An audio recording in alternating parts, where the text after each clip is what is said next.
Uh, so we have Professor Craig McCormack, and I'm sorry if I'm pronouncing your name wrong. And Perfect. Perfect. perfect, okay. And Mr. Ruthvik Pumblia, who is the University of Western Australia, is one of Australia's leading universities and has an international reputation for excellence in teaching, learning, and research. It has almost 24,000 students enrolled across 4 faculties.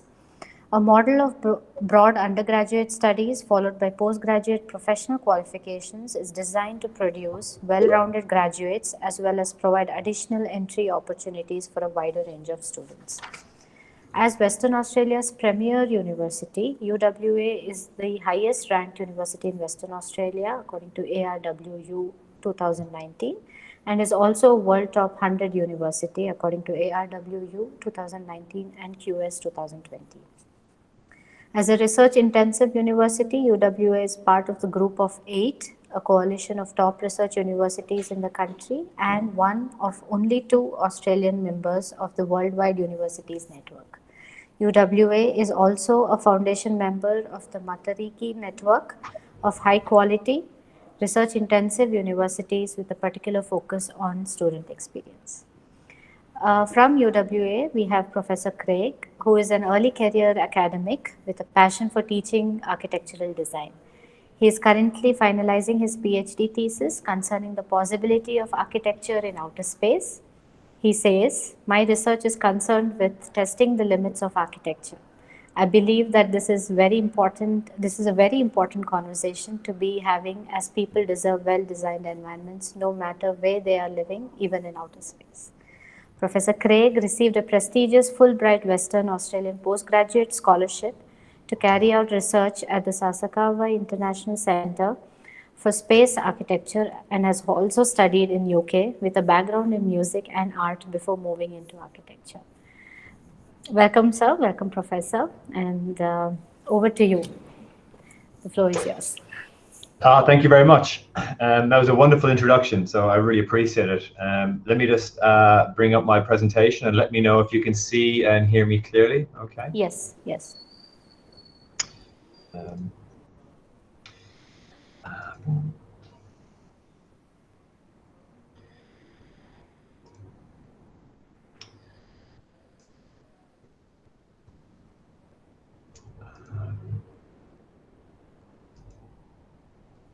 Okay, can you see that okay?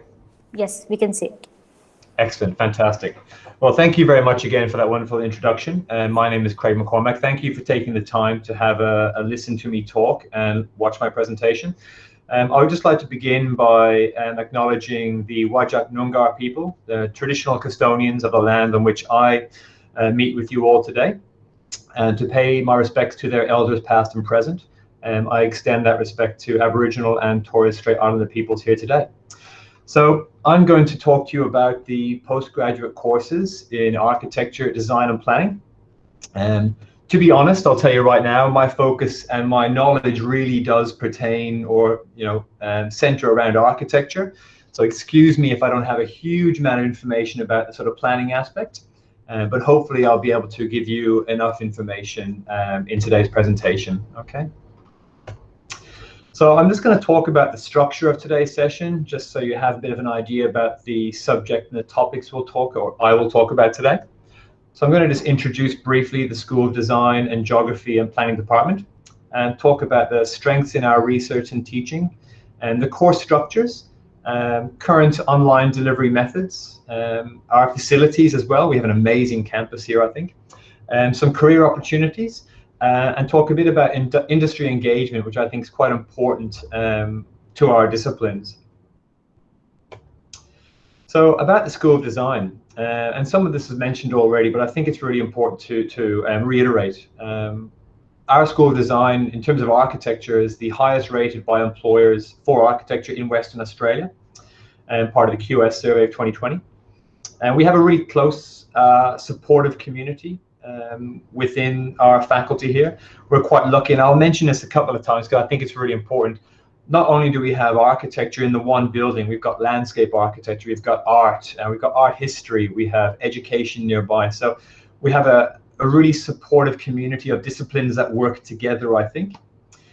We have a great cohort of international and national award-winning staff and students, which I think is really good for having or developing and cultivating an international perspective. I think it's really important for these disciplines because a lot of students will work all over the world, so it's really important to have an international perspective. And I feel that we have a very strong industry engagement and plenty of networking opportunities.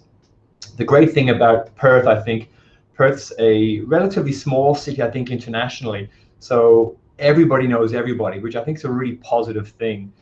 We have lots of events at the university and professional events that you are made aware of. So plenty of opportunity to meet people from the profession as well. So in terms of the Department of Geography and Planning, not my area of expertise, but I do know a little bit about it. It has 50 years of high quality research and graduate success behind it. It also has a real focus on hands-on work placement and plenty of international fieldwork opportunities and local ones too. For people that visit here, there's plenty of fieldwork opportunities in the region of Western Australia and around Perth.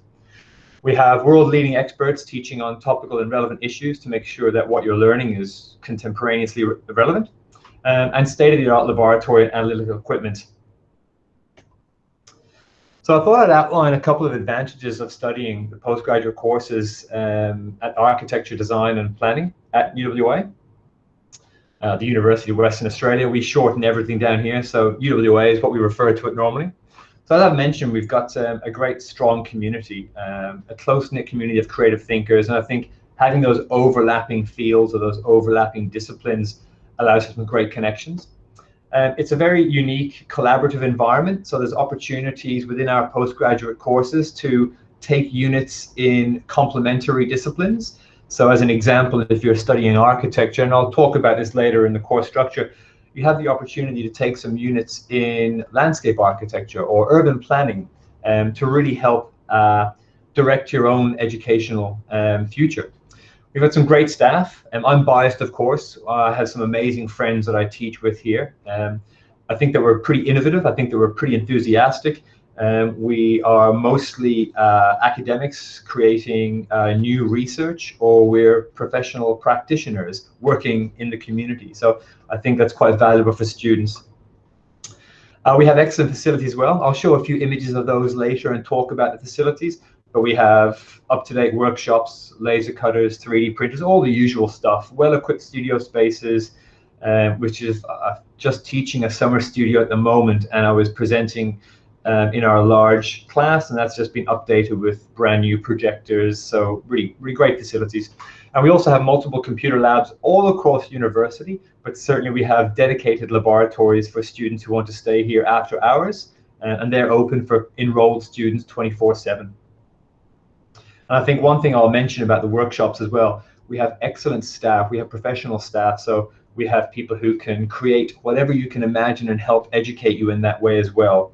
So we have some amazing carpentry staff, we have amazing welders, really, really good. Engagement, we work on real-world projects and we take part in a lot of national and international student competitions as well. So that helps to cultivate an international awareness, but also we're not working on fictional projects. As an example, I'm currently teaching a summer studio. I brought students to Albany, which is a regional center about 6 hours drive away, and we're engaging with the Albany Port Authority. So they're a big company essentially, responsible for ships or vessels coming in and out of Australia, and they have a site of land down there they're actually looking at developing, and so they engage with us, we engage with them, and that way we make sure, in this one example, the students are actually focused on working on a real project.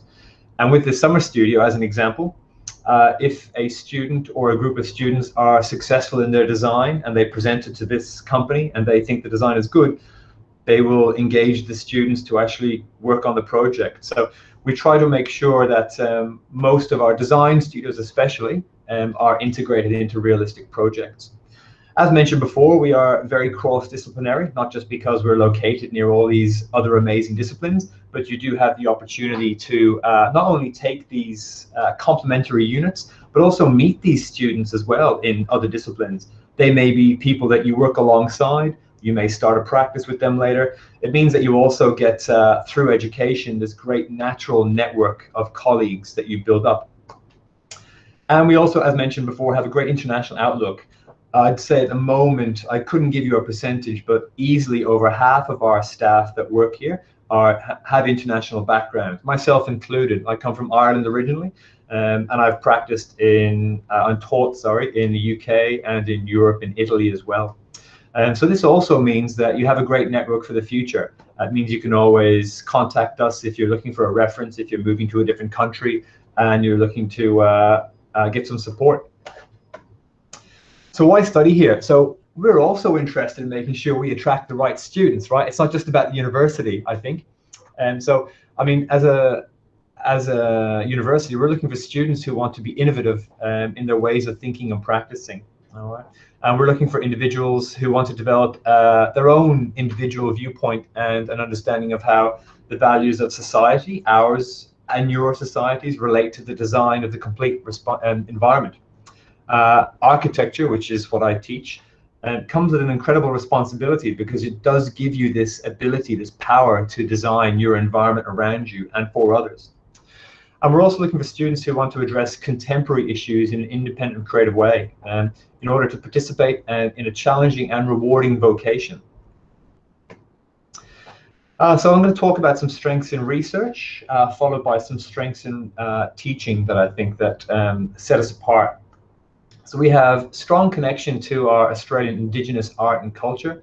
We have a new Australian Indigenous Centre open up on campus recently. Our research addresses issues of social and political impact that inform our world and drive change. And we think that we are cultivating students that have an ability to make change. Our research is consistently classified as above or well above world standards by the Australian Research Council. Very important, I think, to be making an international impact with our research. So in terms of our strength for teaching, as I mentioned already, we have a wide variety of teaching staff that come from a wide range of disciplines as well. So it's not only the fact that we have a great international cohort and a great local cohort from a variety of locations around Australia, but it's also the background. And I don't like talking about myself very much, but as an example, I've got a background in music. I've got a degree in music and teaching music.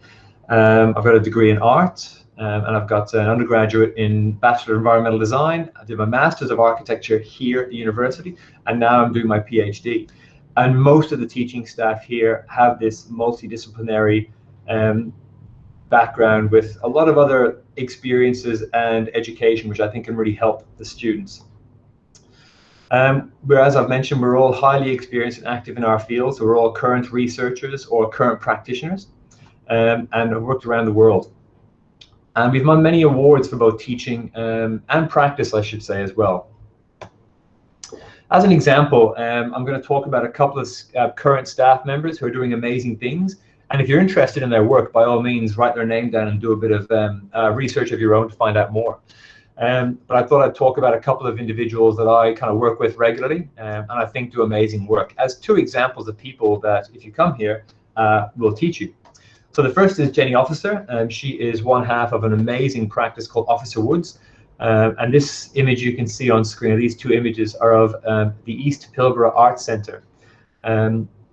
This was actually developed as part of a competition that Jenny Officer and Officer Woods used some students from university in. So you also have the opportunity to work with some of the people who will be teaching you on competitions or potentially work in their practice. Jenny Officer's practice is based away from university, but we do have some firms that have their practice at university. So you have an opportunity to engage with these individuals academically, but professionally. And this particular project won the Sir Zelman Cohen Award in 2017 at the International Architecture Awards for Public Architecture. So this is an individual called Dr. Fernando Jerez from Spain, and he is the director of a firm called SMAR. This is an example of someone whose firm is actually based at the university, literally a floor above me. He employs students, and this is an example of some of his work. One project in particular This is the National Science and Innovation Center in Lithuania.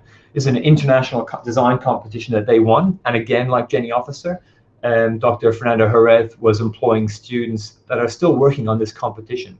So these are just two examples of an amazing array of staff that we have here that are also quite focused on engaging students in their practice, which I think is really valuable. So I'm going to talk about the course structures kind of briefly. Excuse me while I have some coffee. It's been a busy day. So I'm not going to go into the course structure in a massive amount of detail. I'm certainly not going to go into each individual unit that's available, but I'm going to talk about the general structure of each of the postgraduate courses. And for more detailed information, you can definitely jump onto our website, and you can also contact our student office online too if you have any specific questions regarding, fine detail. So first I'm going to talk about the Master of Urban and Regional Planning. And this discipline plays a vital role in shaping a well-structured and sustainable cities and towns. So very, very big, broad stroke. As a postgraduate course, you get hands-on with professional experience units, learn from leaders in the field. And of course, the course that is taught here is accredited by the Planning Institute of Australia, the IPA. And so graduates are eligible to apply for membership as soon as they finish the course.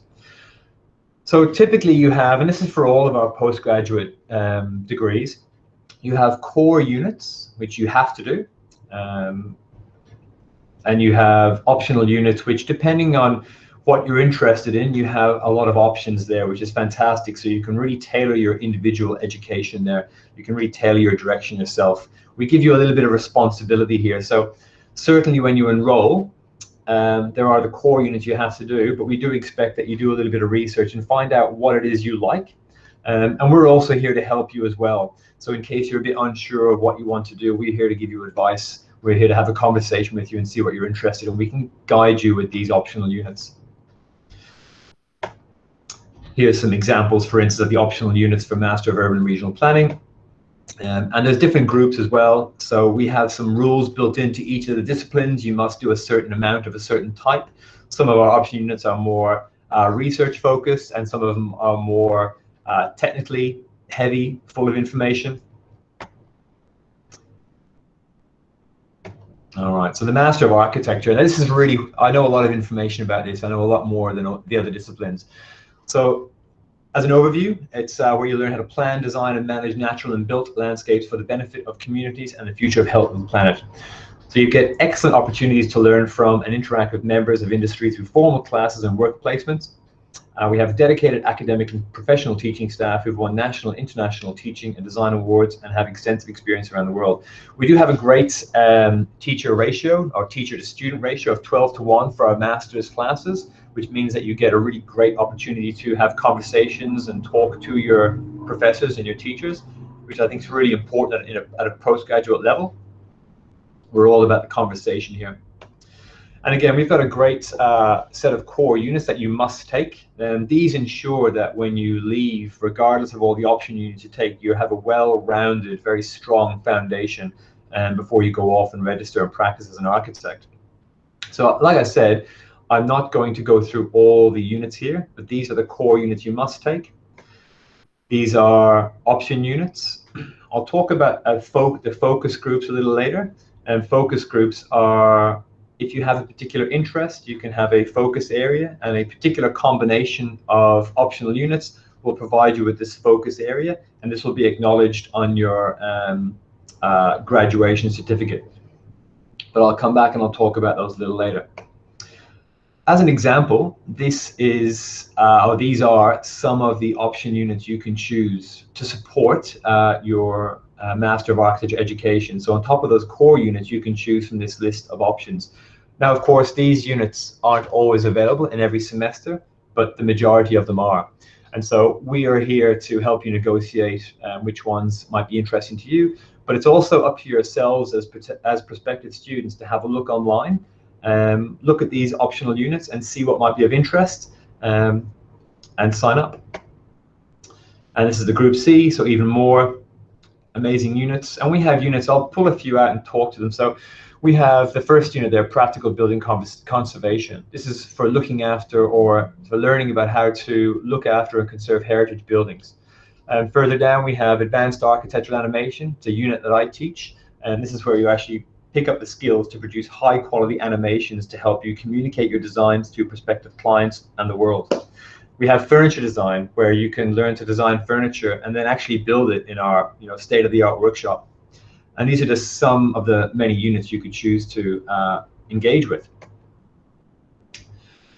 So there's also, if you're very into research, you're very interested in writing and doing research academically, we also offer dissertation pathways, where you get to focus on researching a project and writing about it over a year. And we also have focus areas, which is something that's starting this year. So we have 4 focus areas. One is for building information modeling, or BIM, and we have another focus area of landscape design, and another focus area of social impact design, and a final one of urban design. Now, this focus areas, like I said, you can choose, you have to do option units, but if you choose a certain combination of them, it can allow you to do these focus areas. And what that means, simply, is if you're interested in becoming an architect, but you also have a predilection or a liking for landscape architecture or landscape architecture design, if you take a certain configuration of option units, you can have this focus area of landscape design. So when you graduate, if you're looking to work for a firm that does architecture, but maybe has a landscape architecture component, this may help you, land that job. It'll give you that competitive edge, potentially. So the Master of Landscape Architecture, This provides an education in the design, management, and resilience of natural and built landscapes to improve the quality and our experience of the environment. So the great thing about this postgraduate degree, the Master of Landscape Architecture is only available at one Western Australian university. It's an ideal location for it. We have an amazing country here, and students have opportunities to engage in work integrated learning and placements through practicum units. That means that you get to actually learn firsthand and hands-on of our landscape. It's great. And we have flexible pathways to allow students a highly personalized education with the ability to focus on key areas of interest. So just like the architecture and pathway and the urban planning, there is a core amount of units, and then you get to choose one of these many options as well, which really gives you the ability to tailor your individual direction. Almost too many options. Like our Master of Architecture, we also have a research-focused pathway, which allows you to do independent dissertations, both probably more research and written, and also more design-focused, of which these units are examples of. And you get to focus on these independent dissertations, these projects, over a whole year. Okay, so studying online, at the moment, all of these courses are designed to be face-to-face right here, but I think it's important to address studying online in the sort of era of COVID-19. I've been teaching for the entire year previously, for both semesters, and I think we've done a pretty good job of it. We certainly have all the capabilities, we've got all the hardware, all the software, to do that. So we'll see how we go this year, but the plan is to be hopefully teaching face-to-face. Okay, so as mentioned earlier, I'm going to talk about the facilities and equipment pretty briefly. As prospective students, you have the opportunity at the University of Western Australia School of Design to work with state-of-the-art equipment and dedicated facilities. And we do have some great facilities here. We have the Quality Gallery, which is an amazing gallery, which we host exhibitions, students can exhibit. We have exhibitions every semester to celebrate all the students' work from all years. We have a design hub, 24-hour, 7 days a week computer labs, and the students in there right now working away. We have printmaking studios, which are part of our art department, but all of our facilities are shared by all our disciplines, which I think is a really valuable opportunity to network and engage with people. And we have multiple workshops on campus connected to the Quality Gallery off the back of it. And we have lots of contemporary hardware that's necessary to help students communicate the design. So 3D printers, laser cutters, and these are all manned by staff here at the university to help you. And we also have equipment for planning and geography. So we have drones, GIS, and remote sensing technology. And we have well-resourced libraries. We have libraries all over the university, but we have them discipline-specific as well. So we actually have an EdFil library, which is an art and architectural library with all our texts focused on our disciplines, located conveniently next door. So I'll show you a few examples, give you some images of some of this stuff I've been talking about. So this is our Quality Gallery, and this is an image of an exhibition from the end of the semester. This is a student hub, which is a space that the students essentially operate. There are students that are employed here. There are master's students that teach other students as well. So it's very student focused. It's basically a space for students to be programmed by students as well. There's a little bit of teaching done here, but mainly students kind of own and operate this space. This is an image of the workshop I've been talking about. This is where you can build models. Maybe if you're doing a unit like furniture design, you might be designing and making some furniture here. And we have prototyping labs. This is a small 3D printing lab, which is connected to our computer labs on the top floor of the building. And you can print out your designs to help communicate your ideas to your class or for presentations. So career opportunities, pretty important, I think. So we're going to talk about this. So I know that you are probably very focused on your own discipline, and you're probably pretty aware of your career opportunities, but it's good to kind of hear about the other relevant and related disciplines that you might be working alongside. Some of this is overlapping, and these are also great professional connections to have as well. So you might be aware of your own, but it's good to hear the others. So in terms of career opportunities for those interested in the Master of Urban and Regional Planning, planners are employed by local governments, state governments, and in private practice as well, with a lot of consultancies and property developers, particularly in Western Australia. We are a very developer-driven economy at the moment. So planning is quite important as well. And we're a very young city in Perth, so it's a great place to be learning planning, because it is to undergo great change over the next 10, 20, 30 years.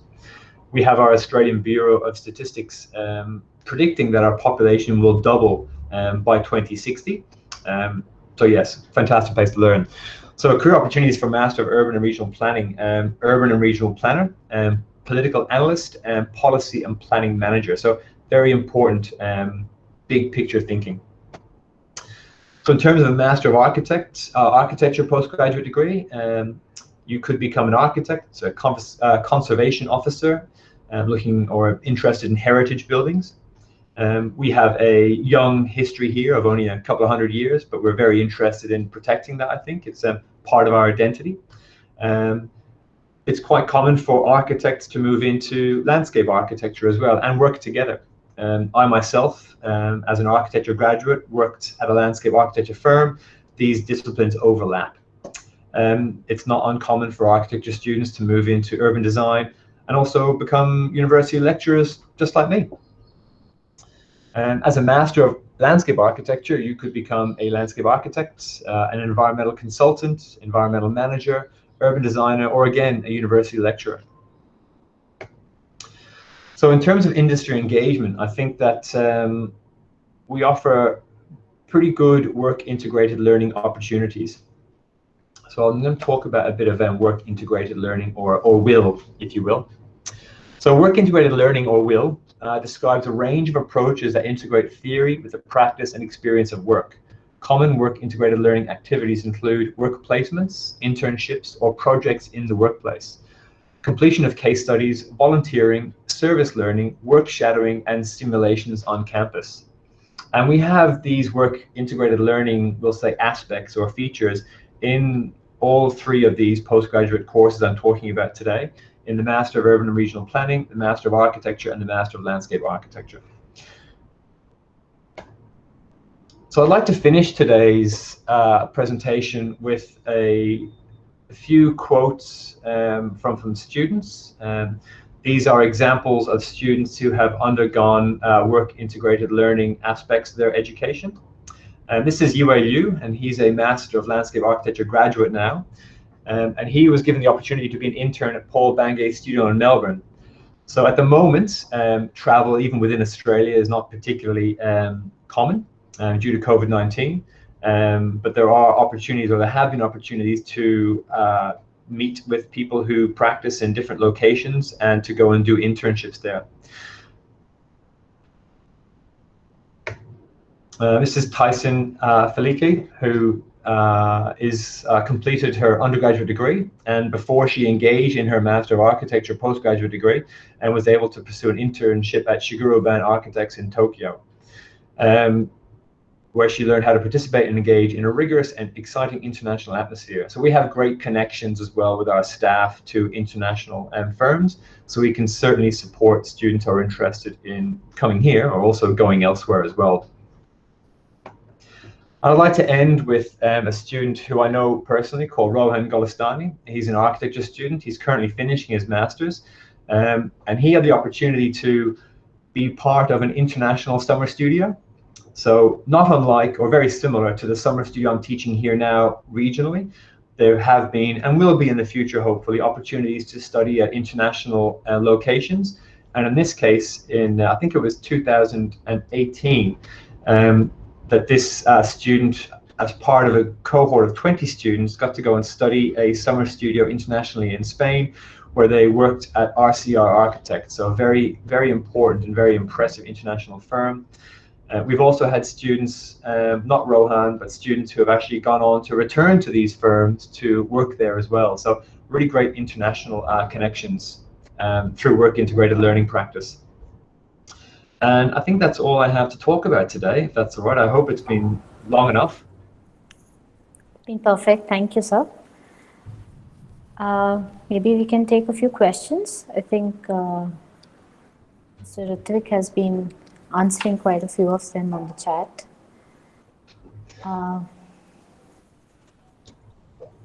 There are a couple of questions that I do have. We had sent across a Google form to put in their questions if possible. This is with respect to urban planning specifically. First, there are 2 or 3 questions under that. The first question would be, to what extent does local planning practice and theory influence course pedagogy? Alternatively, does the course pedagogy draw more from a viewpoint of a global practice and theory? This is her first question. Sure, and if I can answer that as best I can, both, to be honest. We have our urban planning essentially based in the center of Perth, so not in our building, but in the city, and they focus on both. It's really important to focus on both. You can't focus on one without the other. As an international, or as a city, we're also connected globally. So yes, both. Okay. In case of prerequisites to the course, this is again with respect to planning, that an incoming student has not satisfied in their undergraduate degree, how may the student make up for these requirements? Are there any prerequisites that are mentioned for this course in planning? In planning, I'm not sure of. I can only talk about the Master of Architecture there, but I can't imagine it being very different. So I know that if you have, if you don't have the required prerequisites, so you haven't studied in that area, I know that you can do conversion units. It really depends on a case-by-case basis. I myself, coincidentally, I'm the postgraduate course coordinator for the Masters of Architecture. So on a daily basis, I see students applying that either have the prerequisites or they've studied in a degree that's related, so they can get some course credits. In the best situation, they can go right in. In the worst situation, they may need to spend a little bit of time making up that knowledge gap, doing some conversion units. And if you want to basically do the Masters of Architecture as an example, and you haven't studied any design degrees, you'll probably end up adding about 1.5 years of additional study before you start your Masters. So there's never any black and white situation with students, and we're happy to discuss and have a look at what they've done and where they wish to go, and see what we can do to help. Perfect. One last question. Does the course allow for a concurrent or dual degree with an allied discipline? I couldn't answer that for you, unfortunately. So Rick might have to take this one. Thanks, Craig. So the answer to that particular question is because all our master's programs, so Master of Architecture, Master of Landscape Architecture, and Urban Design are accredited programs with the local professional body. So we need to meet their requirements in order to incorporate the units in these each of these programs. And as a result, having a dual program combined is a challenge to maintain that accreditations and professional recognitions after the courses. Right. Thank you, sir. What has been the intake? Like when is the intake, firstly, and then how many students? I can take that one as well. So Perfect. in Australia, we have traditionally 2 intakes a year. One is in February and second one is in July. So there are 2 intakes per year, and these are standard intakes that students can apply for in University of Western Australia. Along with the timelines, typically we suggest students to apply 6 months prior to the semester start date. And we do recommend students to provide a copy of the portfolio with their application for us to understand their skills that they bring to the table. Okay. There's one more question, which is, what is the most sought after domain in UWA? You mean obviously in areas of architecture and design? Yeah. Would like to go ahead with that, Craig? Yeah, and can I ask what you mean by domain? Like, I think this person means that between urban design and architecture and landscape planning, Sure. which is the most. Look, I think that out of the postgraduate courses I've been talking about today, I think that architecture is the most popular. It's the most probably in demand. But I would say in terms of our location here in Perth, I just know from professional experience that both landscape architecture and architecture are pretty highly sought after degrees professionally. And it used to be architecture, but I think it's pretty even nowadays, for sure. If that answers your question, hopefully. It should, yeah. Just a few common questions again. What would be the process, the visa process, work visa permit, and after graduation, what would be the licensing and all the other parameters for practicing architecture? Cool. So coming back to question number 1, what happens is once students receives an offer for a Master of Architecture, I've put some more information in the chat window. So students get a 3 years of post-study work visa after completing the 2-year master's program.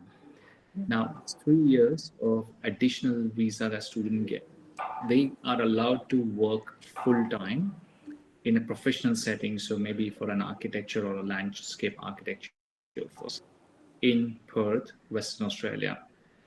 Now, as a licensing requirement, students need to undertake a minimum of 2 years of professional experience after completing their degree under a registered architect before they can register with the local architecture body here in Australia.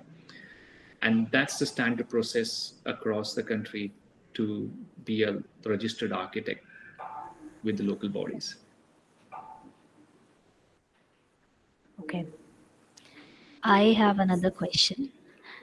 Yeah, this is with respect a little beyond the aspects of doing masters. This is with respect to PhD. If students come and enroll for PhD, so do they have the like what is the system in terms of, do they have a particular stipend that the university gives them, or is it like a completely self sponsored program? What kind of, like if a student wants to do, how can one sustain himself or herself there? I'm happy to take that on, Craig, and feel free to add as you are doing pursuing PhD right now as you speak. That's why I asked. I thought it would help us. Sure. Well, I'll hand over to Rutwik in a second. I'm from Ireland, but I've been here long enough that I'm an Australian citizen. So, in terms of my experience, I started my PhD a little while ago because I've been very busy doing other things, which has kind of interrupted my education. But I applied for a stipend. I was awarded a stipend to help me do my PhD until I started working here to finish it, I suppose. But I'm not entirely sure about international students' options, so I'll defer to Rutwik for this one. Thanks, Craig. Coming back to the process of application and the scholarships availability, one of the benefits of a top 100 university and UWA being part of the group of 8, we are a heavily research intensive university.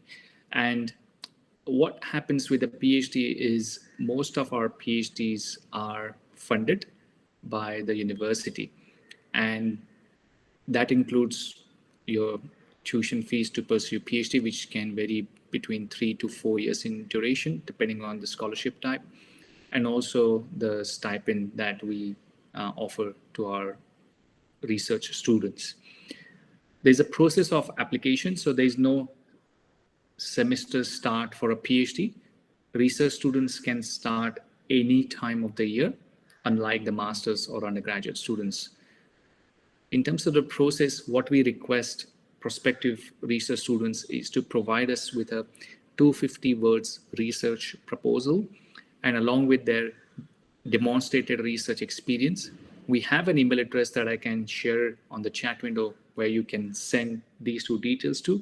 And if there is a supervisor within the university School of Design who has liked the proposal and obviously your academic profile, can take that conversation further to a next level before confirming you on the entry and the scholarships. So that's the standard process that we have at UWA. And I'll just put the email address that you can send these 2 things out to. And the turnaround time is usually about 4 to 6 weeks. Okay, sure. That would be very helpful. And so for PhD and even for masters, the basic language-based exams like IELTS and all must be applicable for the university, isn't it? For both the cases, masters and this. Okay. Yeah, you are absolutely right. Either IELTS or TOEFL is a requirement to apply for masters or PhD. Okay, thank you. There is a question about conservation.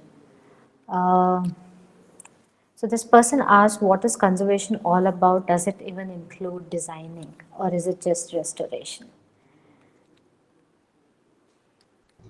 That's a great question, actually. That's a fantastic question. It's the first question I've ever had about conservation. It's about both. So it's about understanding the value and also evaluating the value of potential heritage buildings. But it's also about strategies in which to design and augment and add on to them as well. I can talk specifically about conservation here in Australia because I've had a little bit of experience with it. Certainly, it's not about making a museum of old buildings. In fact, generally speaking, in terms of a strategy, the best thing for a heritage building is for it to be used and for it to be lived in. And so often the best plan is to design onto it or alter it in ways that respect what's important about it in terms of heritage, but also ways in which it can stay relevant as well. If that answers your question. That's perfect. Yeah, I think we can take more questions from the participants if there are any. The participants can put their questions in the chat box.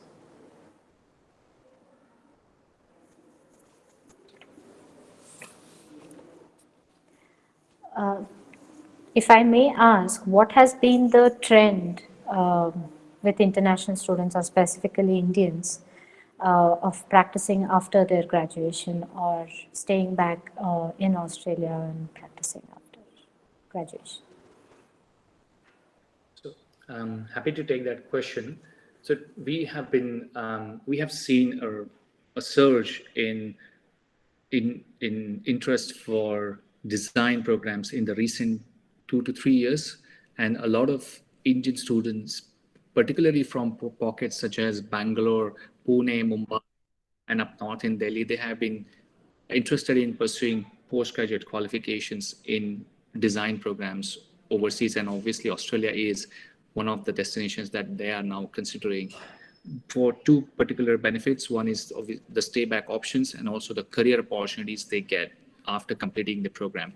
So at the University of Western Australia, we have a career center which help our students who are currently enrolled to increase their prospects of employment in the relevant disciplines.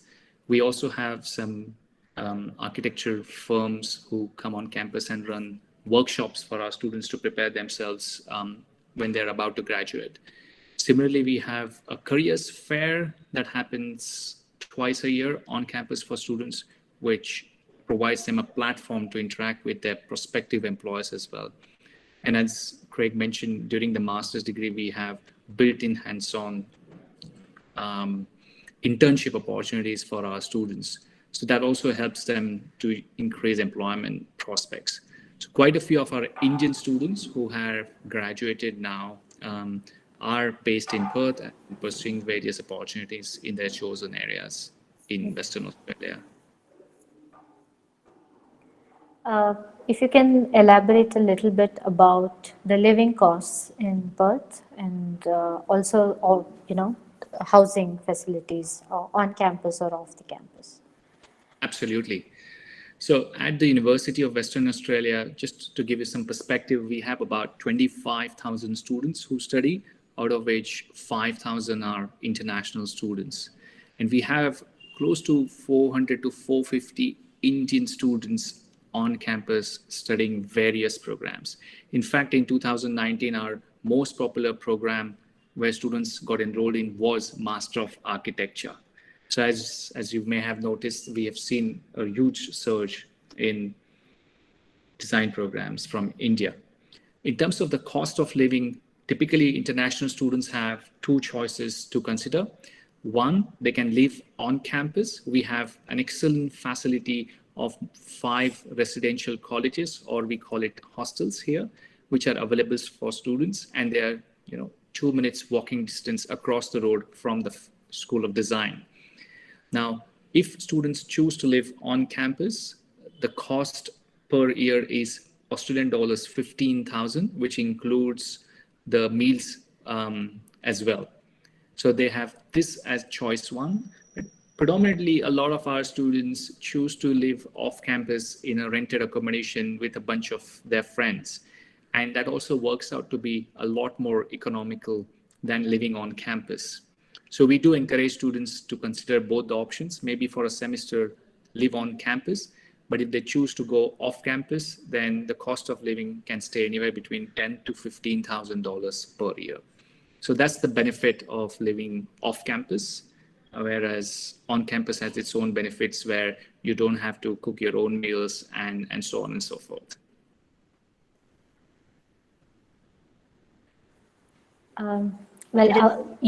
Sorry, you had a question? No, there's one more question in the chat box. Right.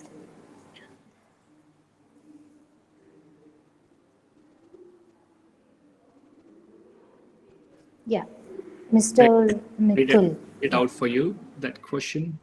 I think it's more technical.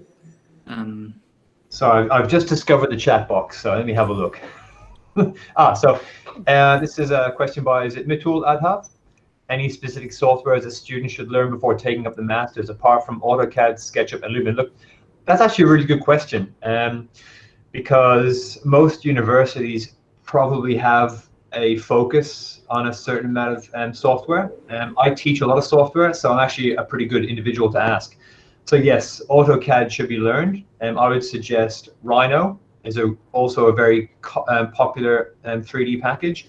It's also popular not only at the university here, but also commercially. So the software I typically recommend is software that you will need to learn or you need to know academically here in university, but will also benefit you as well, because often there's commercial trends as well. Sometimes you're not as quick to sort of take them up. So yes, Rhino I'd recommend. I'd recommend being familiar with a program called 3ds Max, quite common, and being familiar with Revit as well. You learn all this software here, but being familiar with opening it up, being able to make a few, very basic designs so it doesn't scare you, will help a lot. The other thing that's really important is the Adobe suite of Photoshop, Illustrator, and InDesign. They are fundamental. And a lot of the time when you come to study here, if you're proficient at AutoCAD, Revit, and the Adobe suite, it'll really help you look for work commercially as well, even as you're a student here, but particularly for graduates. And I think they're probably the main software packages I would recommend for sure. Sometimes you have individual firms that will have a very specific kind of interest in a particular software. You would learn that on the job.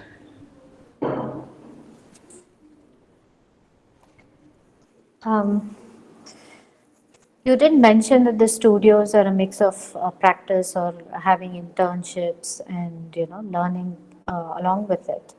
But is there also, or how intensive is the course? Does it allow the students to work apart from academia or outside academia as well? Yeah, I mean, I will begin to answer this, and hopefully I don't say anything incorrect. Ludwig can dive in here and correct me if I say anything bad or wrong. Look, as a master's student, when I was going through, which is a while ago now, so that was back in, I graduated in 2012. I was working as an intern for a firm in the city. I wasn't working a lot. The firm knew that I was studying, so I was only working, I think, a day and a half a week. Any more than that, for me personally, would have impacted my studies. But most of our, well, not most, I would say quite a few of our students, our master's students, are working or work on the holidays or the breaks in between the regular semesters at local firms. And myself, I was working at a landscape architecture firm, even though I was studying architecture. But I don't know if there's any strict policy about how much you can work when you're studying. Yeah, thanks for sharing that.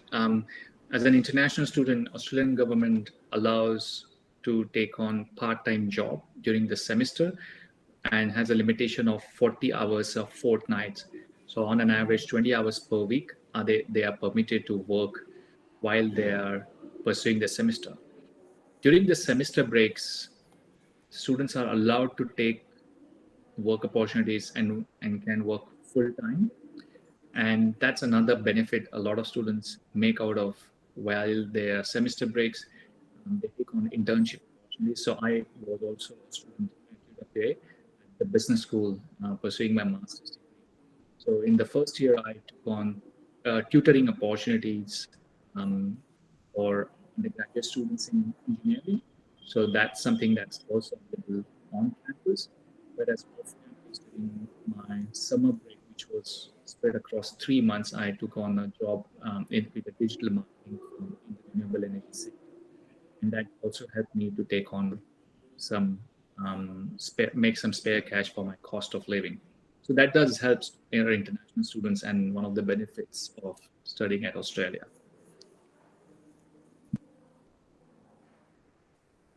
There is another question by Sharmila. What is the scope or demand for architectural journalism in Australia? I might take that one if that's okay, Ludwig. Strangely, this is something I've actually been involved with. Look, it's not a huge industry in Australia compared to other nations that have a lot more bigger population, I suppose. But there certainly is scope, I think, if you're interested to get involved. We have a fantastic local journal that you can submit writing to. And we also have a couple of units. We have a unit called, off the top of my head, Digital Design Journal, which I think is running every second semester. And that actually guides you and teaches you to produce some short journalistic writings for that very purpose. But the great thing about our location is the Institute for Architecture is just across the road. I can almost see it out from my office now. And that's how I began probably my academic career, I think. looking back on it, by writing some reviews of local architecture and international architecture and submitting it and having it published in our local journal. So I think we certainly have the opportunity for people interested in architectural journalism to pursue that career here, for sure.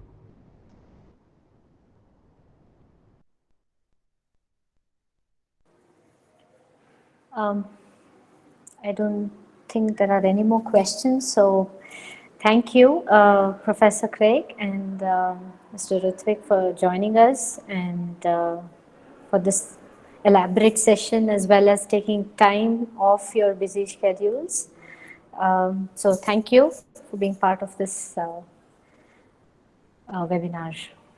It's been great, and we will keep in touch, definitely. I'm sure our students have benefited from this.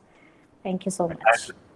Thank you very much for having us and listening to us and asking questions as well. It's been great fun.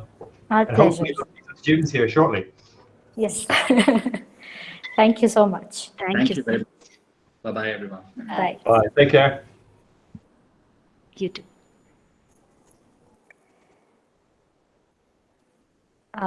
We'll quickly move on to our next session. We are joined by Professor Nikhil Joshi from National University of Singapore. Welcome, sir. Professor Nikhil Joshi is a senior lecturer in the Department of Architecture at the National University of Singapore, NUS. Educated at the University of Pune in India, University of York in UK, and National University of Singapore. His research interests include culture heritage management, traditional building materials and techniques, and community participatory approaches.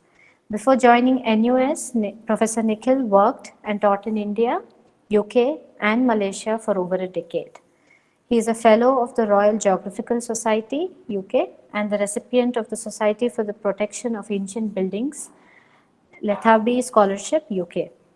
He has been an active speaker in various conferences throughout the world and has several publications to his name.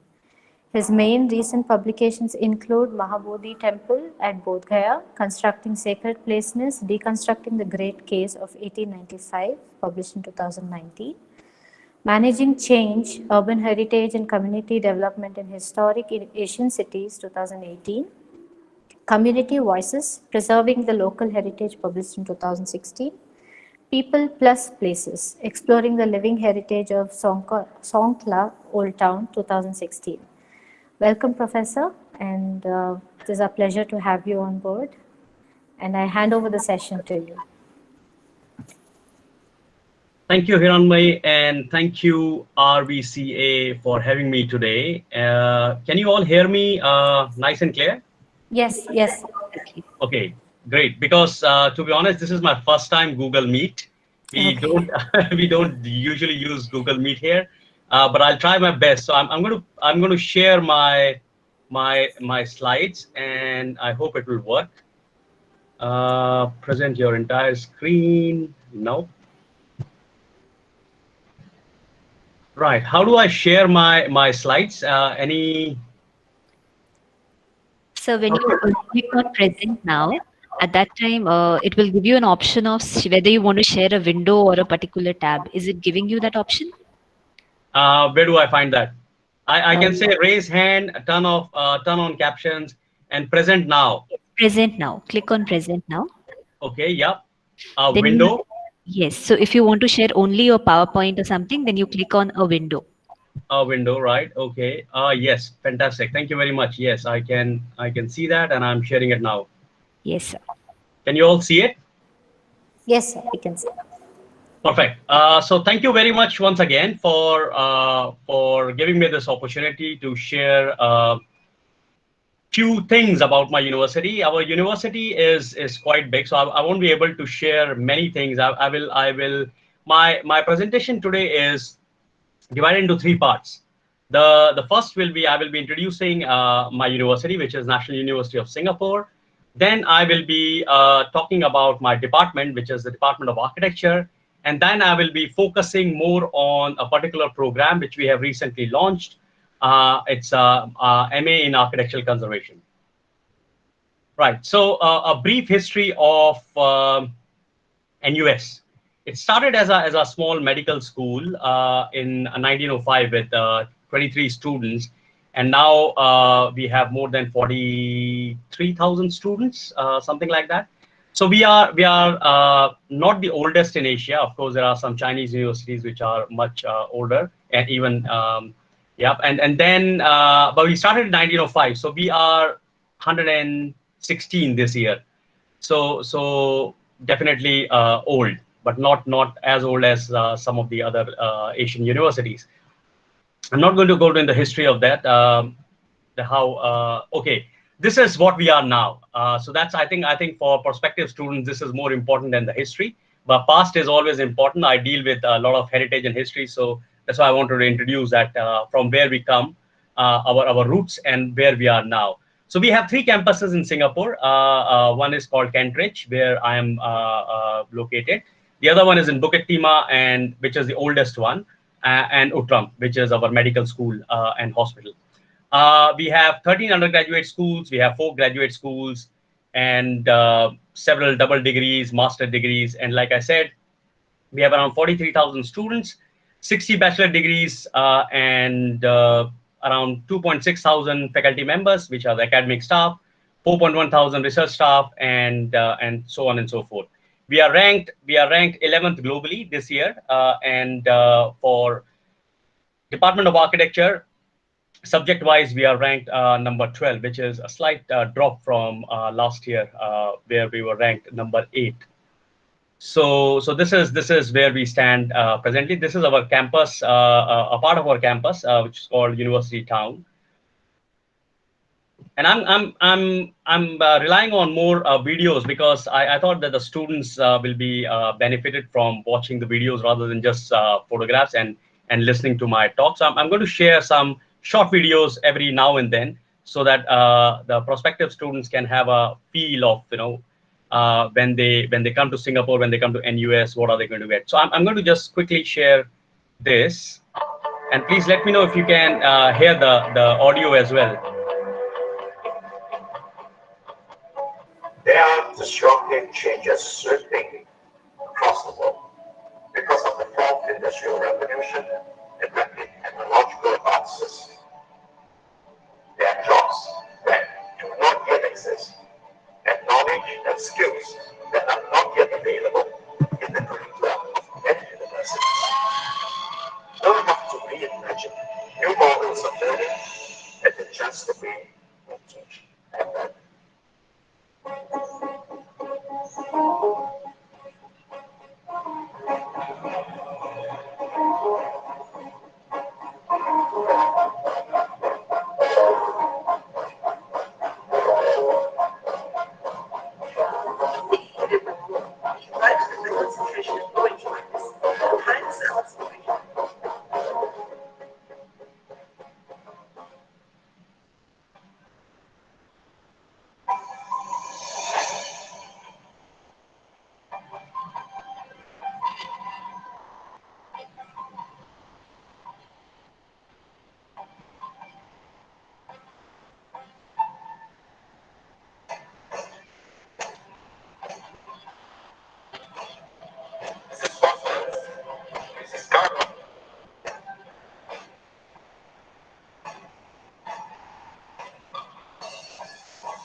Software build solutions that actually help our customers be more efficient as well.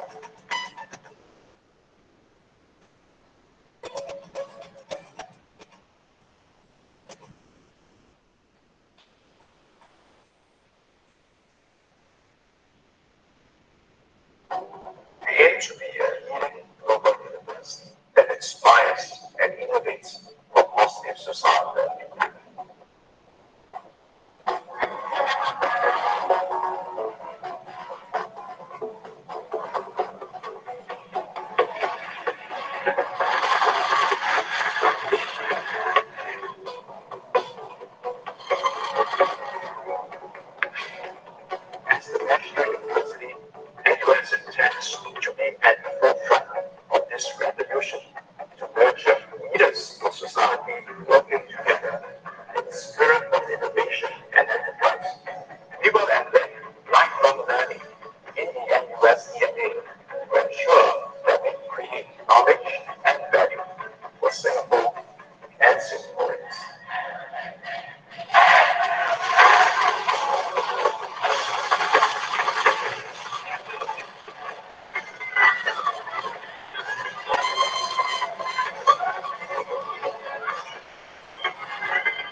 Right. So I don't have to say much. Our president has explained in this short video very nicely that who we are, what we do.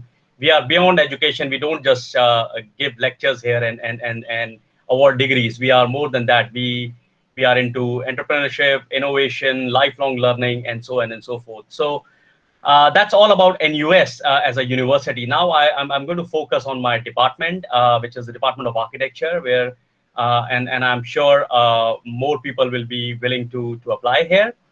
We have a 5 years of study, which is 3+2, 3 years of undergraduate and 2 years of postgraduate studies.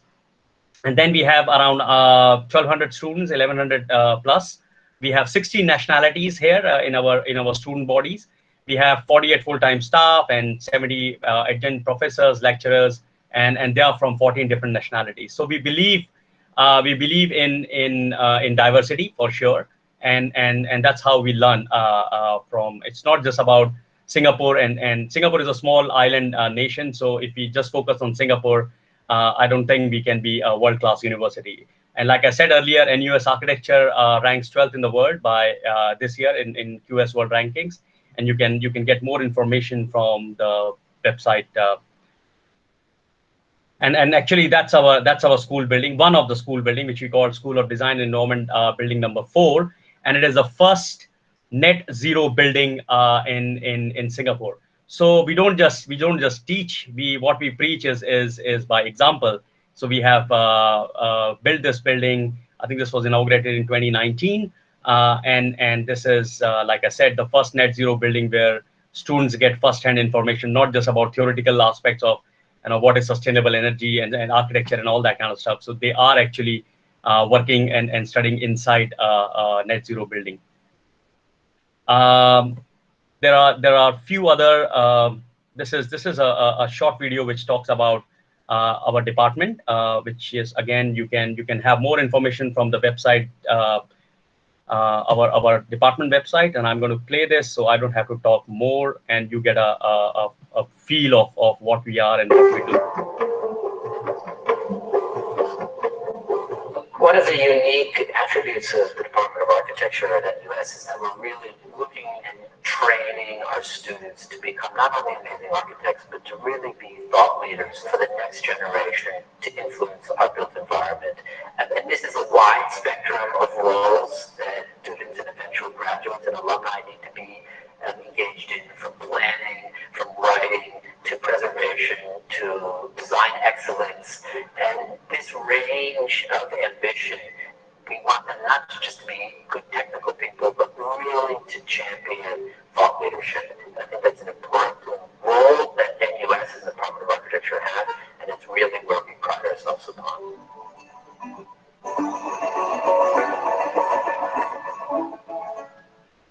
Our architecture school is in a premier university where we have linkages with other forms of knowledge.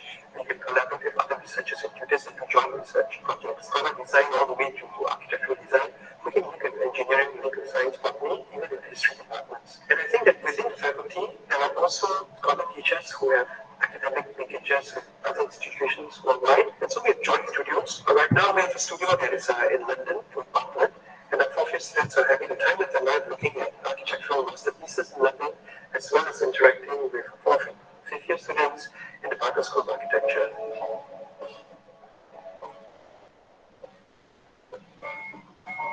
I think one of the unique resources, if not the manpower of NUS architecture, is this diversity of academic staff that we have. So for students, I think it's great exposure in terms of learning, cross-disciplinary learning, as well as cross-cultural learning.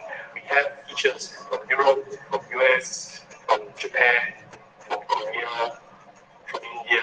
So it's really a whole international representation in the studio.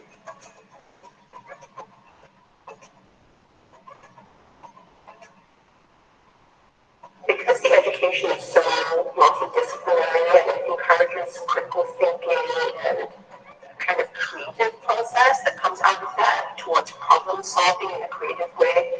Really, an architecture education is put in good standing for any kind of work. There are a lot of architecture graduates who go on to lead the design field, so they can do masters in, say, landscape or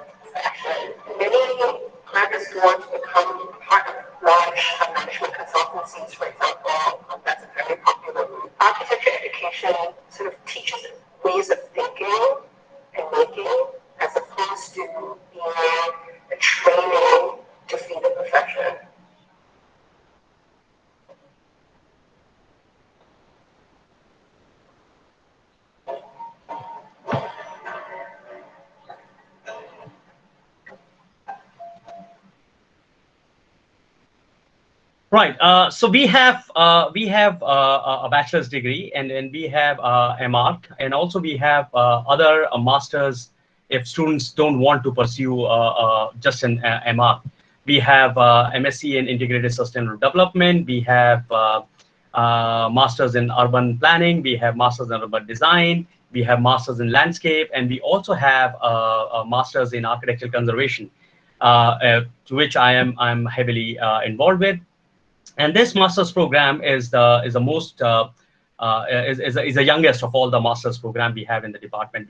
We started it this year, so January was our first intake, which is this month, and we have two intakes. You can get more information about the program in the link below, and you can have we have two intakes, and you can apply actually online. Everything is fully online.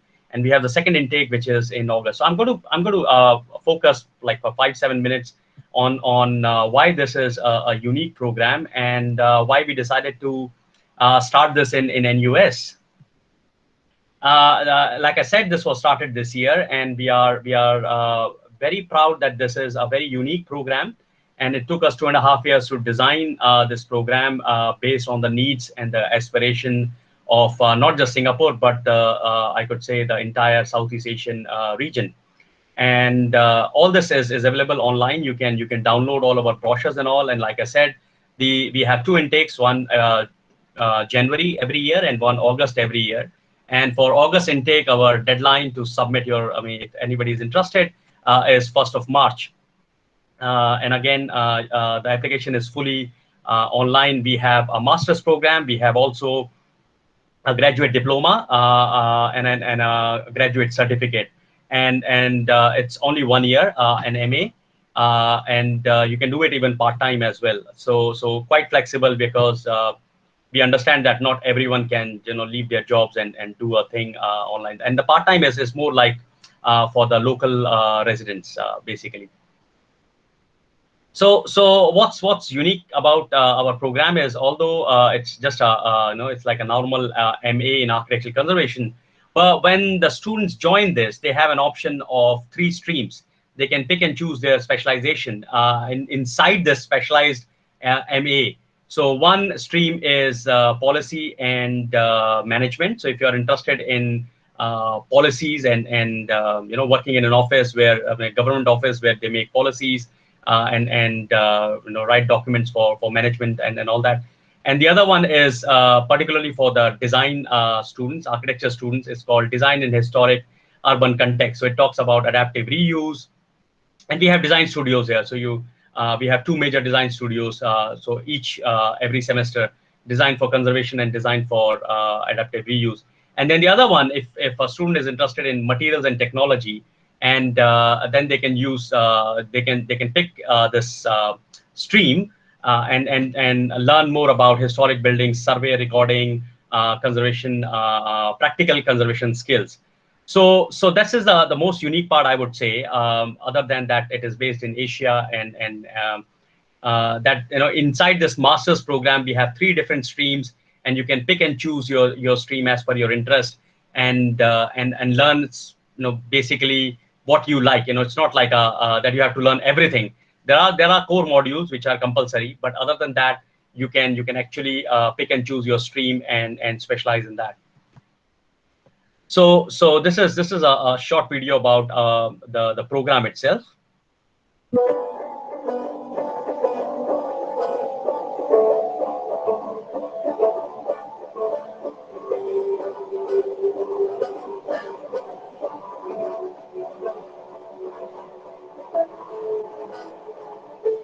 The MArch program that we plan is Asian-centric. This is because we are located in Asia, and we really want to champion Asian values and Asian approaches to architecture conservation.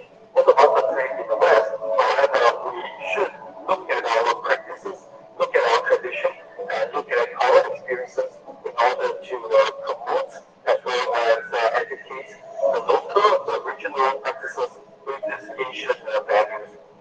The MA in architecture conservation is a very balanced program for 2 reasons. One, it's Asia-centric and focuses on issues which are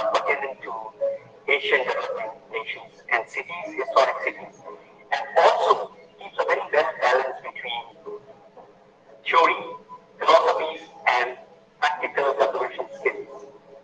So the program is equally divided as the modules are concerned, and the students will not only learn about the theory and the philosophy of heritage conservation, but they will also have an opportunity and many opportunities to test their skills and knowledge gained, and that we will do not just in a science lab testing materials, but also working on two research centers which are associated with the Department of Architecture. One is based in Singapore, which is the Baba House. The other one is based in Malacca, our UNESCO World Heritage Site in Malaysia.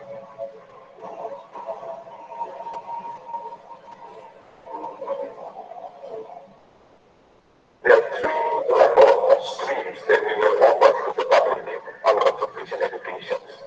The first stream is on the policy management. This is for the policy maker, for the urban planners, for those who are involved in decision-making process, in the deliberations. And the second stream is modules and programs directed to architects, design, and historical context. How to do a better energy reuse, how to do a proper conservation, how to insert new functions, at the same time also to keep the whole building relevant for the future through design. And this is directed for architects and designers. And the third stream is for material and technology. And it's the people working in constructions, in building materials, so they can deal with wood, with plaster, with stone, even with glass, aluminium, concrete, properly. So by offering these three streams of education, people can choose their own needs, their individual needs, and also for its own career.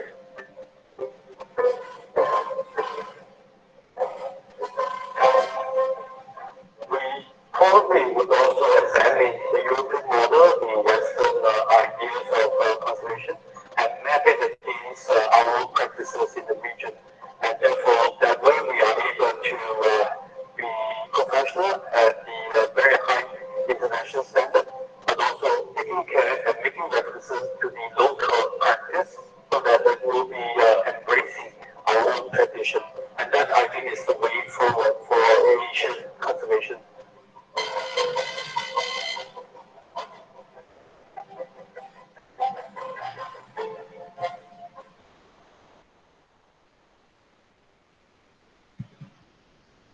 So right, this is all about the program. I don't have to say further. I mean, if you have any questions, you can email me later or check our website.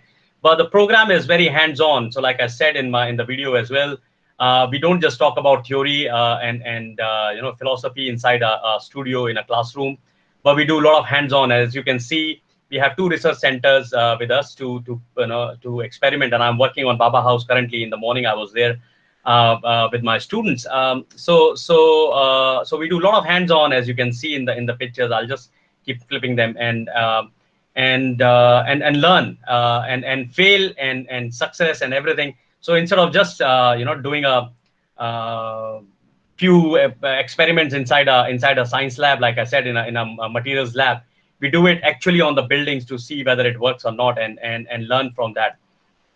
And we do together with our, the students will learn together with the professionals as well, because we open some of the courses for working professionals, architects, and also the policy makers here in Singapore. And this is our research center, which is based in Singapore. And as you can see, we actually uses it. It's a museum as well, but we also use it as a living conservation laboratory. This is the other one, which is based in Malacca. And again, as you can see, we uses it not just for functions or events, but also for hands-on learning. We also another important thing, like I said, is architecture students will know it's a travel. And when we talk about heritage conservation, we just don't talk about heritage conservation in Singapore or in Malaysia, but also in the region. And every year we organize one field school, conservation field school. These are the three websites for the last 3 years. We couldn't do it in 19 and 20, of course, was COVID. We were planning to do it this year, if everything goes well, in July, about modern heritage. But the students travel. The students travel together and US students together with University of Malaya in Kuala Lumpur and local universities. And we work together for 3 to 4 weeks in a place which I select with my colleagues. And there are real issues, and the students work with real people and real issues to come up with some real solutions. So it's like working on a real building on materials. It's like working with the real culture, so that they can learn not just in a classroom, how things work in real life. So for us, this reality and the students getting an experience of what's happening in the real world is very, very important for them to learn about heritage conservation. Not just in Singapore, we travel all around Southeast Asia. We have been to Yogyakarta, Songkhla, Bangkok, and many other Southeast Asian nations. And these are just a few snippets of what we do. And then we are on site. These are pictures from Songkhla and I think Bangkok. Students are working with the community about learning about their own heritage. And this is my last short video, which will tell you what and how they do it in these field schools.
So right, as I said, it's our very unique program, and we travel to a place and work with the local people and work with the local culture.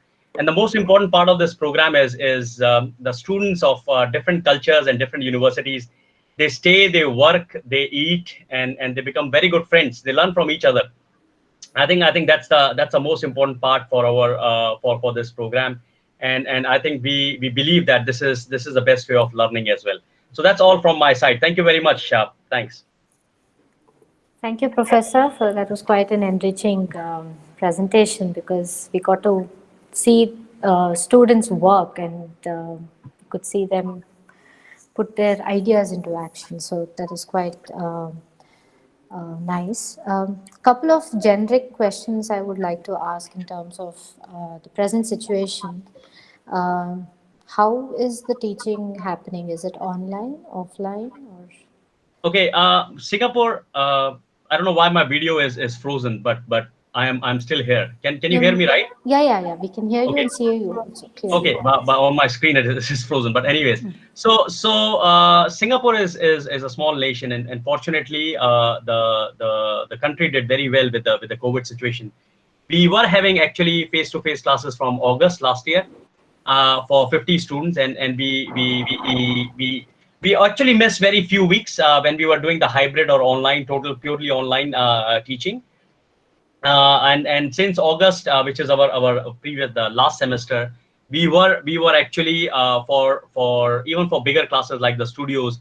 If you have less than 50 students, you can actually go face to face. But of course, we have to maintain the social distancing and mask and cleaning and all that kind of stuff. But yes, we are having face to face classes since last August. I mean, it's 2020, and this semester when we just have started, this is our third week of semester, and we are actually quite normal here.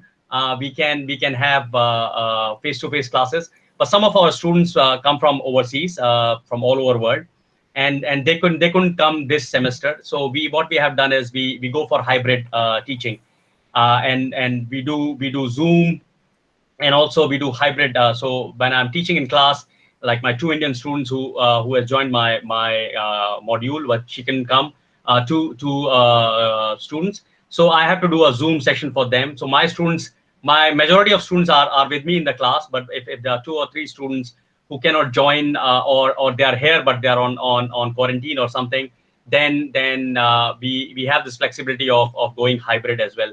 All our classrooms are equipped with that, so absolutely no issues with that. So, but like I said, small country, only 5.5 million people, so it's touch wood, the COVID situation is pretty much under control. Okay. So there are two questions from the students on the chat box. I will read them out to you. Yes, please. Thank you. Yeah. Anushri asks, how are the employment opportunities in Singapore post the completion of masters? And we can take up the second question later. So. Okay, employment opportunities as per all the countries, it's the same. I mean, it depends on the students. There is no guarantee. Like there is no guarantee in India. Also, you do your 5 years of bachelor's, and then you will definitely get a high salary job, or even a job in a good office. So it's the same everywhere, I think, in the world, because I've been teaching, and I did my education, and I traveled all over the world. I think it's the same like in every other country.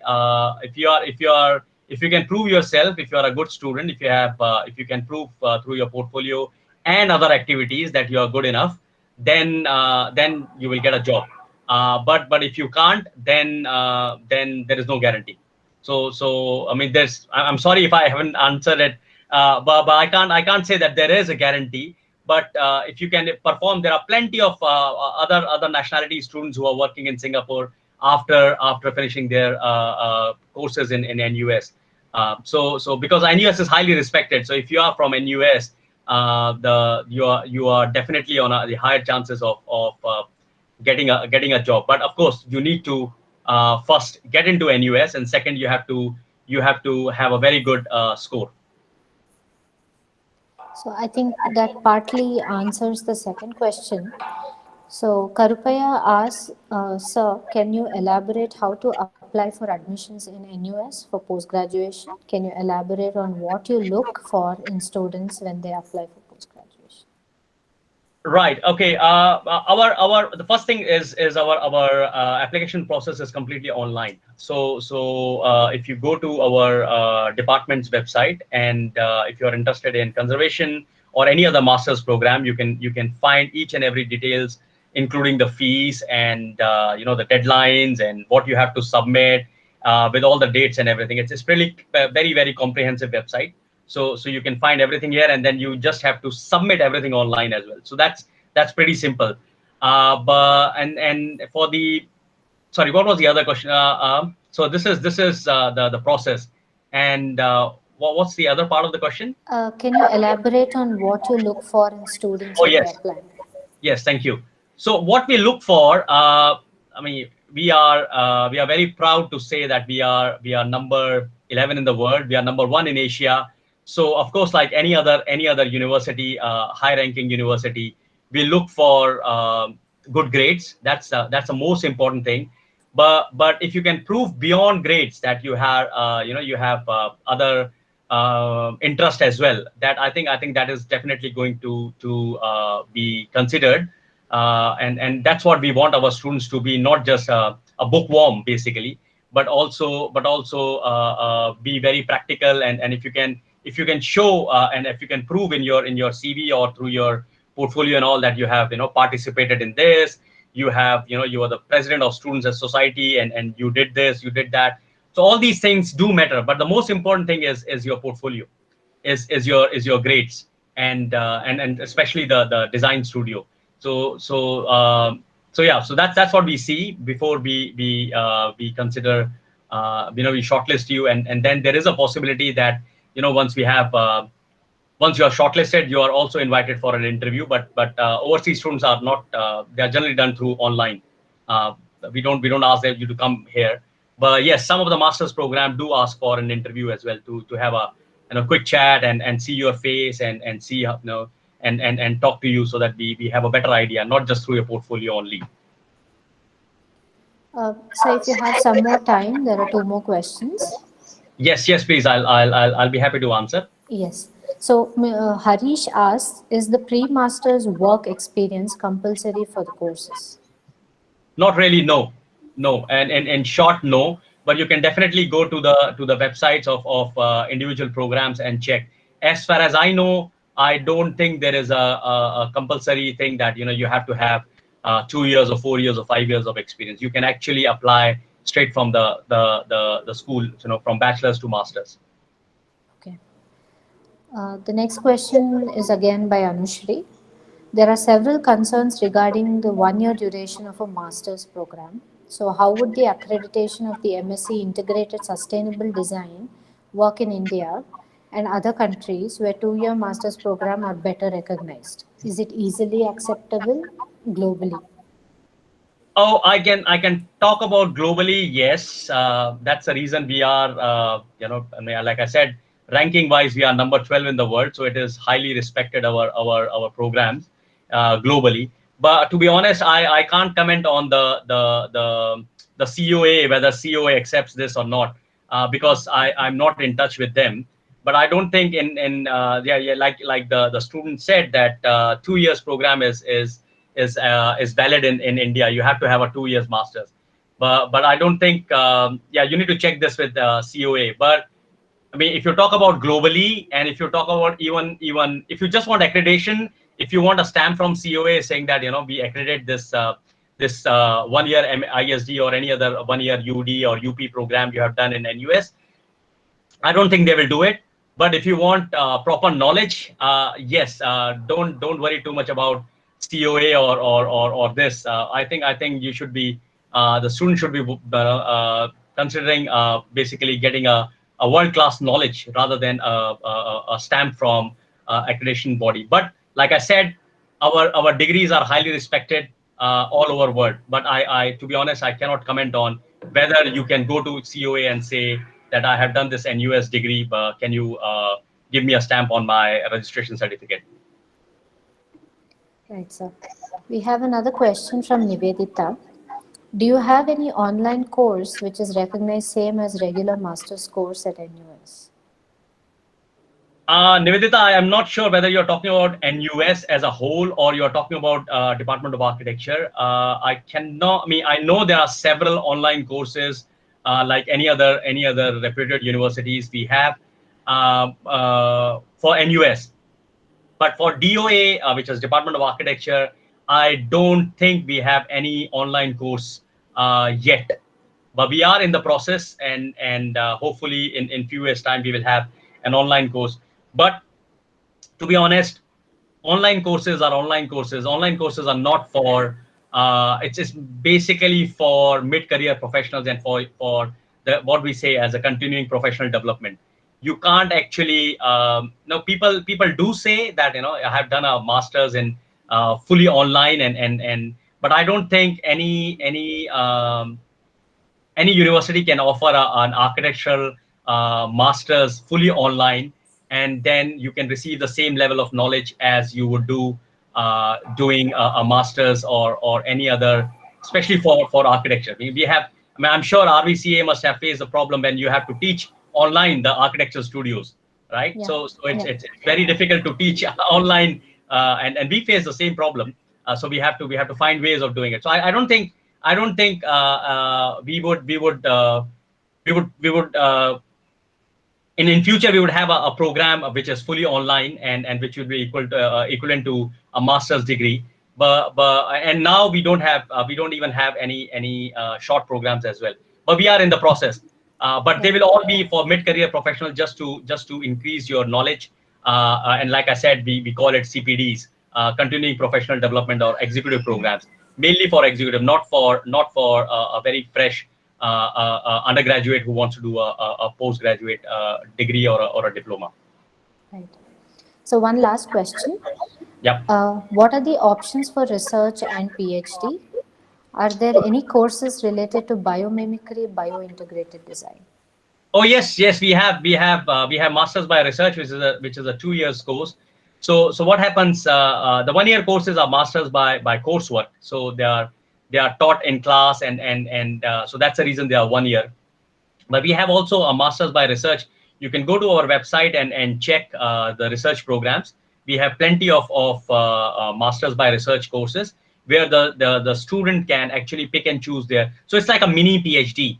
So you can pick and choose your own topic. You can pick and choose your own supervisor based on their interest and your interest, and you can do a 2 years of research program, and then you have an option. It's not guaranteed, but if you do well, you have an option of converting it to a PhD, and then continuing your PhD for another 3-4 years. So there are plenty of PhD programs. There are plenty of but these programs are not named. So this is not like masters in research and specialization. So you have to choose your own interest, and then you have to find. We have a list of all our full-time staff. Then you can go and look for your interest and their the supervisor's interest has to match, and then you write to them directly an email with your research proposal and see if it works. Then you can apply for a Masters by Research program, which is a 2 years, and or a full PhD if you have an experience and publications and all that kind of stuff. And then again, the process is the same. Like I said, Masters by Research is a kind of a mini PhD program, and we have plenty. We get plenty of Masters by Research and several PhD students every year from overseas. Right. So I think we'll come to the end of the session, sir. Thank you. Thank you very much. So much for joining us and for taking time off also from your busy schedule. And so thank you. We are pleased to have you, and we will keep in touch for any further communications if at all it is required. Right. Thank you, and this benefits our students very much. Thank you so much. Thank you very much for having me and listening to the presentations. And I will be very happy if students have any further questions. Either they can direct through you to me, Yeah. or they can write to me directly, and I'll try my level best to answer as soon as I get time. Thank you so much, sir. Thank you very much. Thanks. Bye-bye. Bye. Bye.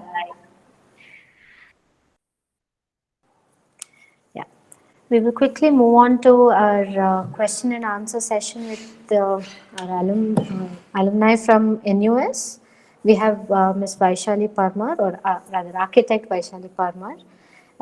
She's an urban designer by profession and a traveler by passion. She completed her bachelor's in architecture from BIT Mesra and master in science in integrated sustainable design from the School of Design and Environment, NUS. Vaishali has a varied career which spans all the way from being a researcher, teaching university grade students, to working as a project manager. She is currently heading the urban design team at Banka and associates in Guwahati, Assam. Her master's degree gives her the opportunity and worldview to keep her career choices flexible. Welcome, Vaishali. If you can just quickly take us through the journey of or your personal journey of how you chose this degree and the master's program, and also address a few questions from our students. Am I audible? Yes, you are audible. Okay, so I'll keep the video off if that's not an issue. That's not a problem. Yeah. All right, all right. So, okay, the journey. I suppose it all started in my third year of architecture, and I was very conscious about uh, my surroundings. So I was sure that I'll be studying sustainability, and I was sure that I'll be studying uh, beyond the scale of a building, so urban design. Basically, I was slightly scared of the planning scale, so I didn't go for planning. But yeah, so I was, like I said, it all started. I was very clear in my mind, and from third year onwards, I enrolled myself into internships, competitions, and just after my architecture, I completed my architecture. I went to IIT Kanpur as a research associate. I landed that opportunity actually. They needed an architect to oversee uh, a project, basically a vernacular architecture sustainability related project. And from that gave me the idea of going for a master. I was not sure where I would go. I was not sure what course I would do. Just the clarity of studying sustainable design was there. So after the Kanpur stint, I applied to NUS, and I applied to also I got into TUB, which is Technical University of Berlin, Technical University of Munich. But I chose Singapore because I wanted to study the Asian context. I wanted to study sustainability in a uh, environment where the climate, the culture, the population density, everything is very similar to what we have in India. Not very similar, but as in Singapore is not very similar to India, but yeah, at least the climate is similar and the culture is close. So because I knew that I would want to come back to India to work, so I didn't want to go to Nordic countries to study this course.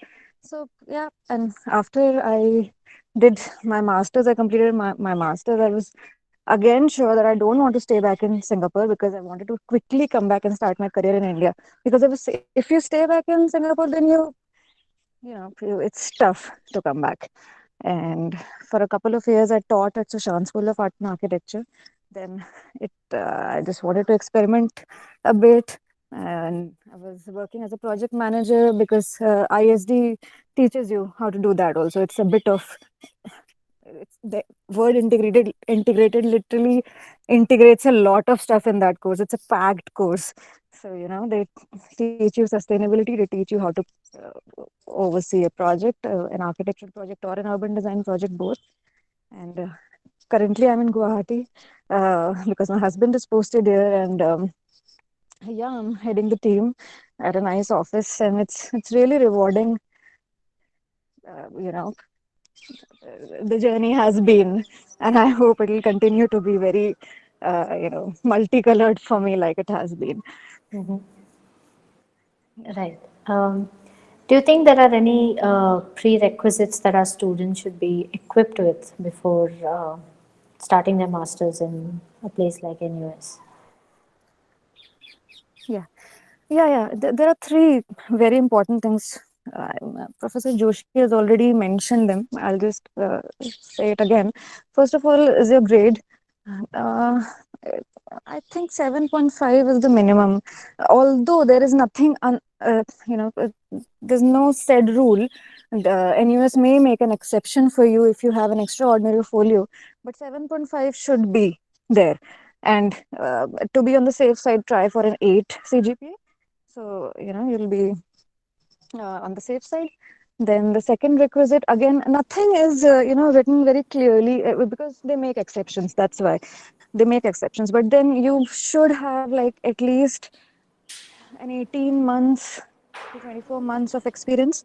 Any experience, whether it's a research, in, academic, whether you're teaching, whatever, some kind of experience should be there because it gives you an edge. Because the NUS, I suppose the courses, all courses in NUS, not just Department of Architecture, but every other course, they are highly professional, very technical. They really expect that you know everything. You at least all the software. You're aware. You've read all the books. While in India, back in India, we don't really. I mean, I'm not saying anything uh, negative about the Indian curriculum, but there should be they expect you that they expect a lot out of you, so you must be prepared. Just a B Arc is not sufficient. At least 3 years of experience will give you an edge. Otherwise, it will be very stressful for you. The courses. Uh, yeah, I think. Yeah, the third thing is that it's not a prerequisite, but you should be slightly financially independent. That will come if you have a slight experience of 2-3 years. You will have that kind of independence. Otherwise, again, it will become very stressful for you because Singapore is an expensive city. Right. I think these three things are. Yeah. So I come to the question of how expensive is living in Singapore and what is student life like in Singapore for an Indian. Okay. Okay. So while you are a student, there is no life really. I mean, I'll be very honest because I got a slight shock because I wasn't really expecting that.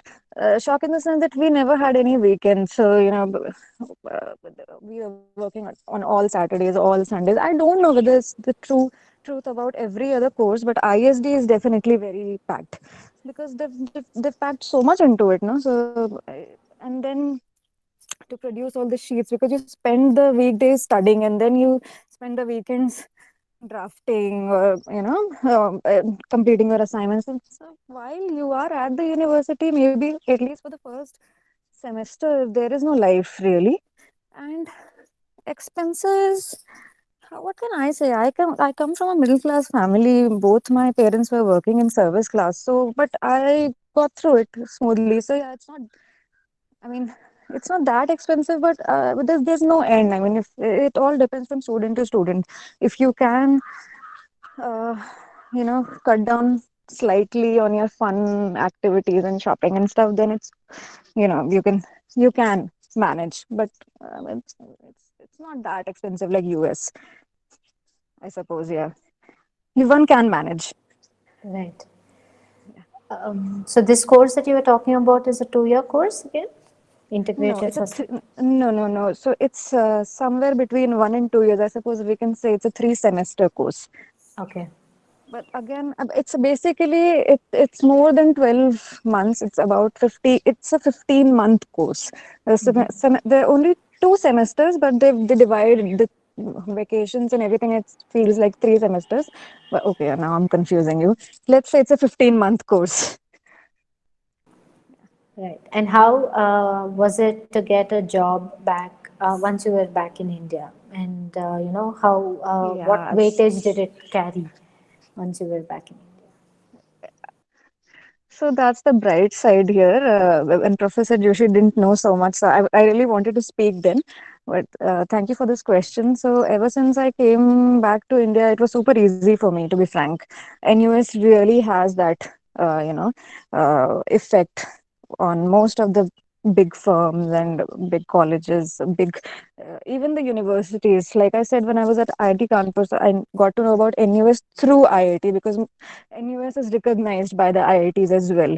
There are many, not the Department of Architecture, but there's some departments which are in collaboration with all with multiple IITs. So basically, in India, it is recognized. It's a brand. So for me, it was easy.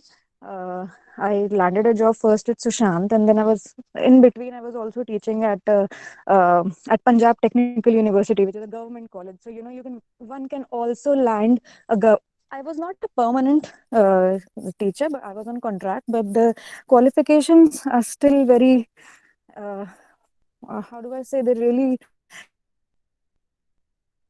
Recognize it when well. you're applying in a government sector. And yeah, yeah. So, I mean, I never faced any issues because it was not a 2-year course. But if you are going to apply for a permanent job with the government, then you may have to get the, accreditation, the equivalent of a 1-year degree, which is still there are a lot of legalities with the UGC, and the University Grants Commission still hasn't recognized any course of NUS, I think, whether it's a 1-year or 2-year. But I never faced any problem with the firm or any organization. Everyone was very welcoming. Right. Do we have any questions from the audience or from the students? Anything specific to Vaishali?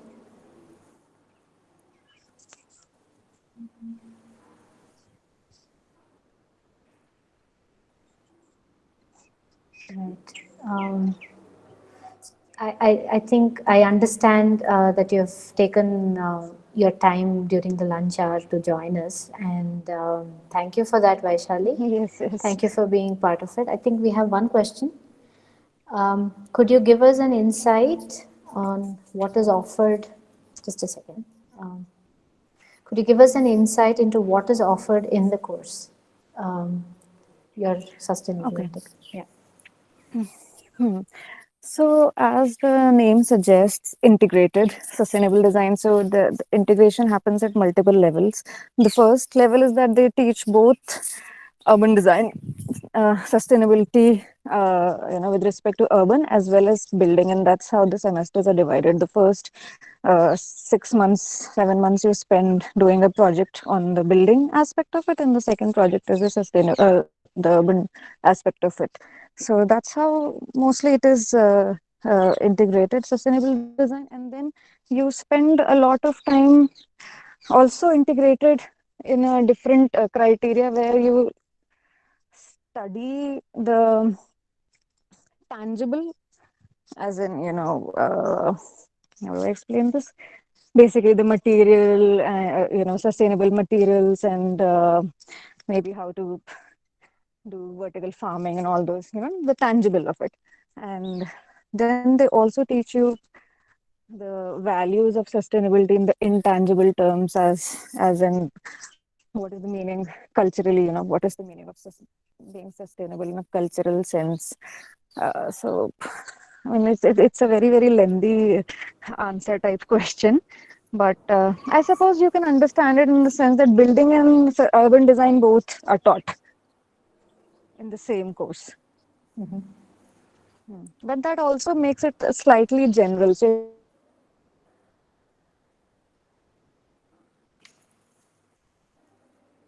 want to study Did we lose her? Vaishali, can you hear us? yes, yes. Oh, I think we lost you for a bit, the last part of it. I just said that if somebody wants to go into the depths of the engineering aspect of sustainability, then this course doesn't offer that much depth. It's more on slightly on the surface, yeah. Okay. There's one question, I think in the interest of time, we'll make it the last question. What kind of work experience from an architecture student does the school accept for the context of project management course? Any idea about that? Project management. So basically, if you are fresh out of school in India, and you want to study project management and you want a work experience in project management, then you won't have any, right? Because nobody will take a fresher architect as a project manager in India. So they generally, they know that. So that you can just work as an architect, because you are, if you've done BArch, then the only experience that you can get is that of a fresher architect. So yeah, that's what they expect, that you have done. But yes, if you get an experience in vernacular or landscape, that's not something they might, I mean, you can just try, and as an architect, you can try and, bind yourself to a team in your office, which is probably looking at some project as a whole. So you can get some insights, but general architecture experience is what they're looking for. Right. Okay, Vaishali, I think we would like to end this session, and thank you so much for the time taken off by you Thank you. and helping our students. And yeah, thank you, and hope to see you Thank soon. you. Yeah, Yeah. bye.